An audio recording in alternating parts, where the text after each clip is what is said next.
खुशामदीद ख्वातीन हज़रात, एक बार हम फिर हाजिर हैं आपकी खिदमत में एक खूबसूरत कहानी के साथ।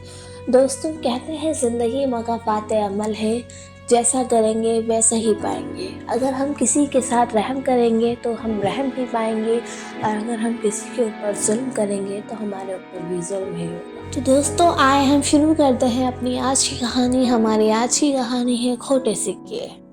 ईरान के एक शहर में एक नाना भाई रहा करता था, जो बड़े अच्छे महकते हुए गरम गरम नान और खजले बनाया करता था। उसके नान और खजले बहुत मशहूर थे। दुनिया भर के लोग दूर दूर से उसके नान और खजले खाने आया करते थे। कभी कभी लोग उसे खोटे सिक्के भी देकर जाया करते थे, जिन्हें वो बड़ी मोहब्बत से लेकर रख लिया करता था। कभी पीछे से आवाज़ नहीं देता था कि ये सुनो, तुमने मुझे खोटे सिक्के दिए हैं, या उन्हें बेईमान होने का ताना नहीं दिया करता था। फिर जब उस नाना भाई का आखिरी वक्त आता है तो अपने अल्लाह को पुकार कर कहता है, ए अल्लाह, तो अच्छी तरह से जानता है मैं तेरे बंदों से उनके खोटे सिक्के लेकर उन्हें आला दर्जे की खुशबूदार गरम गरम सेहतमंद नान देता रहा हूँ, और वह लेकर जाते रहे हैं। आज मैं तेरे पास झूठी और खोटी इबादत लेकर आ रहा हूँ।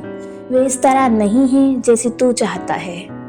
मेरी तुझसे दरख्वास्त है कि जिस तरह मैंने तेरी मखलूक को माफ़ किया तो भी मुझे माफ़ कर दे। मेरे पास असल इबादत नहीं है। बुज़ुर्ग बयान करते हैं कि किसी ने उसको ख्वाब में देखा तो उसे आला मकाम पर देखा था। अल्लाह ने उसके साथ वही किया जिसका वो तलबगार था।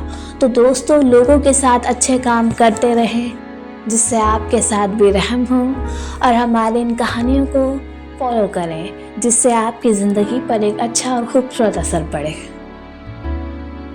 खुशामदीद दोस्तों, एक बार हम फिर हाजिर हैं आपकी खिदमत में खूबसूरत कहानी लेकर। किसी ने यह खूब कहा है, इंसान के दो हुस्न होते हैं, पहला उसका चेहरा, दूसरा उसकी गुफ्तगू यानी बातचीत। अगर आपका पहला हुस्न कम है तो दूसरा हुस्न आप इतना मुकम्मल बना लीजिए कि आपका पहला हुस्न भुला दिया जाए। हमें बातचीत का ढंग आना चाहिए। बातचीत का ढंग किसी का दिल दुखा भी सकता है और किसी का दिल जीत भी सकता है। यानी अगर मैं आपको कहूँ आप जानवर हैं तो आप नाराज़ हो जाएंगे, मुझसे खफा हो जाएंगे। मगर अगर मैं कहूँ कि आप शेर हैं तो आप खुश हो जाएंगे, आपको खुद पे प्राउड फील होगा।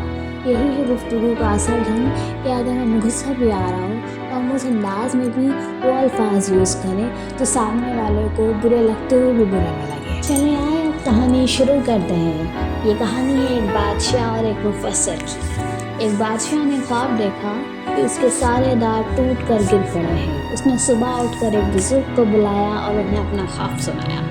बुजुर्ग ने कहा, बादशाह सलामत रहें, ख्वाब की ताबीर यह बनती है कि आपके सारे घर वाले मर जाएंगे। बादशाह को यह सुनकर गुस्सा आ गया और उन्होंने उन बुजुर्ग का कत्ल करवा दिया। बादशाह ने हुक्म दिया कि दूसरे बुजुर्ग को बुलाया जाए। दूसरे बुजुर्ग आए और उन्होंने ख्वाब की ताबीर की। उन्होंने कहा, बादशाह सलामत रहें, बादशाह मुबारक हो, ख्वाब की ताबीर यह बनती है कि आप माशाअल्लाह अपने घर वालों में सबसे ज़्यादा लंबी उम्र पाएंगे। ये सुनकर बादशाह खुश हो गए और उन्होंने उस बुज़ुर्ग को बहुत सारा इनाम देकर रुखसत किया। क्या इस बात का यही मतलब नहीं बनता कि अगर बादशाह अपने घर वालों में सबसे लंबी उम्र पाएंगे तो उनके सारे घर वाले उनके सामने ही वफ़ात पाएंगे? बस एक अल्फाज का फ़र्क है। एक अल्फाज आपको ज़ख्म दे सकता है और एक ही अल्फाज आपको मरहम भी लगा सकता है। इसलिए हमें हर हाल में बातचीत का ढंग आना ही चाहिए। जज़ाकल्लाह।